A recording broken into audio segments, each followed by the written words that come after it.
हमें खाना कितनी बार खाना चाहिए। बहुत सारे लोग अलग अलग तरीके बताते हैं। कुछ बोलते हैं कि इंटरमीडिएट फास्टिंग करनी चाहिए, 16 घंटे कुछ नहीं खाना चाहिए, फिर 8 घंटे के अंदर ही खाना खाना चाहिए, और अलग अलग तरह की एडवाइस दी जाती है। हालांकि इसका एक एग्जैक्ट आंसर तो नहीं दे सकता मैं कि खाना कितनी बार खाना चाहिए, बट मैं आपको एक आइडिया दे सकता हूँ कि आपको अपने खाने को कैसे डिवाइड करना चाहिए और कितनी बार जर्नल में खाना चाहिए। अगर हम जर्नल एक बात करते हैं जो हेल्दी है, अगर वो अपने खाने को डिवाइड करना चाह रहा है तो उसे ये भी देखना होगा कि उसकी फिजिकल एक्टिविटी कितनी है। मान लीजिए हम यही बात किसी मजदूर के लिए करते हैं, तो मजदूर को क्योंकि हार्ड वर्क करता है तो 3 बार प्रॉपर खाना चाहिए उसको। मतलब जितनी भी वो चपाती खाता है उसे उतना डाइट मिलनी चाहिए, क्योंकि उसको अदर और कोई सोर्स नहीं है न्यूट्रिशन का। तो खाना उसको प्रॉपर खाना चाहिए, 3 बार खाना चाहिए।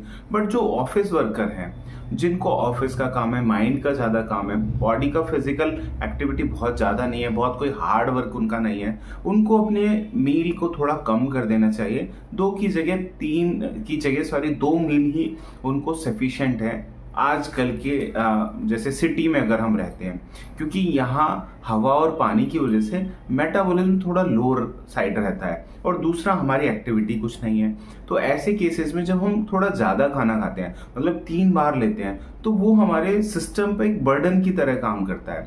और नेचुरोपैथी के अकॉर्डिंग और आयुर्वेद के अकॉर्डिंग बहुत सारी बीमारियां खाली इन लाइफस्टाइल या मतलब थोड़ा सा आप जैसे प्रेशर डाल रहे हो अपने सिस्टम पे, और उससे बहुत सारी टॉक्सिसिटी एक्यूमुलेट होती है।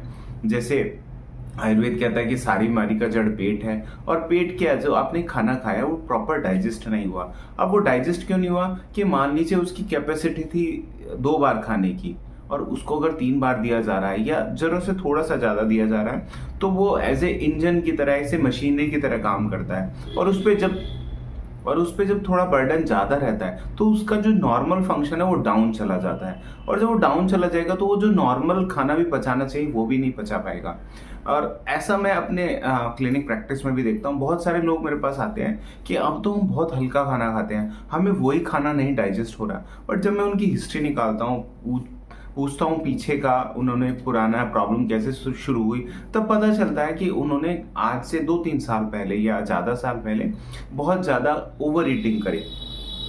अब ओवर ईटिंग जब करी उन्होंने, तो वो धीरे धीरे उनका सिस्टम वीक होता चला गया, और अब वो सिस्टम इतना वीक हो गया है कि वो नॉर्मल घिया और सब्जी, घी की सब्जी या तोरी की सब्जी, बिल्कुल जिनको बिल्कुल हल्का खाना बोला जाता है, वो भी वो खाते हैं, और वो भी उनको डाइजेस्ट नहीं होता। और कॉज क्या निकल के आता है कि उनका स्टमक, लीवर और जो इंटरनल जैसे डाइजेशन सिस्टम है वो वीक हो गया है।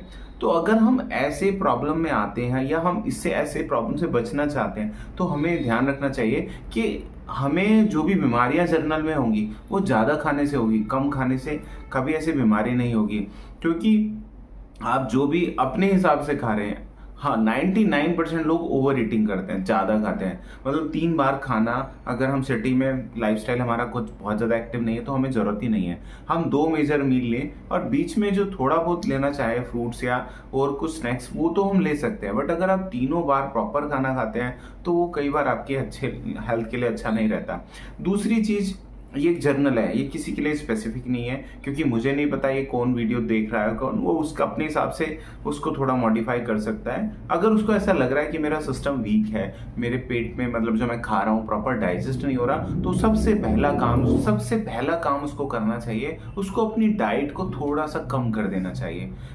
हमारी बॉडी सेल्फ हीलिंग प्रोसेस में बहुत अच्छा, हमारी बॉडी में सेल्फ हीलिंग प्रोसेस बहुत अच्छा होता है। बट क्योंकि जब हम ओवर ईटिंग करते हैं, उस सिस्टम को जैसे रेस्ट करने का टाइम ही नहीं देते और उसे हील करने का टाइम ही नहीं देते, तो ऐसे केसेस में बीमारियां हमारे सामने आती हैं। तो अगर आपको लगता है मेरा पेट वीक है या मेरा डाइजेशन खराब है, तो पहला काम करिए कि जो भी आप खाना करते हैं उसको थोड़ा सा कम कर दीजिए।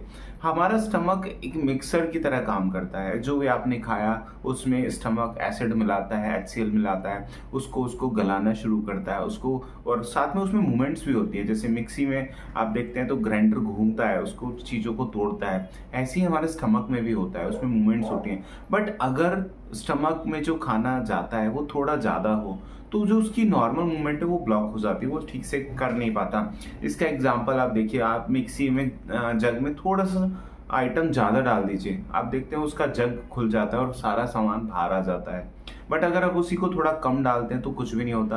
या दूसरा केसेस क्या होता है कि कई बार आप ज़्यादा डाल देते हैं, सूखा डाल देते हैं, तो मिक्सी हीटअप होके बंद हो जाती है। या कई बार अगर थोड़ा लोकल है तो फूक भी जाती है। कारण क्या है कि वो प्रेशर उसको इतना लोड नहीं ले पाई। ऐसा ही हमारी बॉडी के साथ होता है। तो हमें ये ध्यान रखना चाहिए कि जो अगर हमारा स्टमक वीक है तो हमें सबसे पहले रेस्ट देने का उसका साधन है कि आप मान लीजिए आपकी खुराक 4 रोटी की या 3 रोटी की, जो भी आपका नॉर्मल खाना है, मैं वैसे एवरेज आपको बता रहा हूँ, तो आप उसका कम से कम 10 to 15% अपनी जैसी डाइट को रिड्यूस कर देंगे, आपकी बॉडी खुद हील करने लगेगी, खुद आप अपने को बेटर फील करने लगेंगे।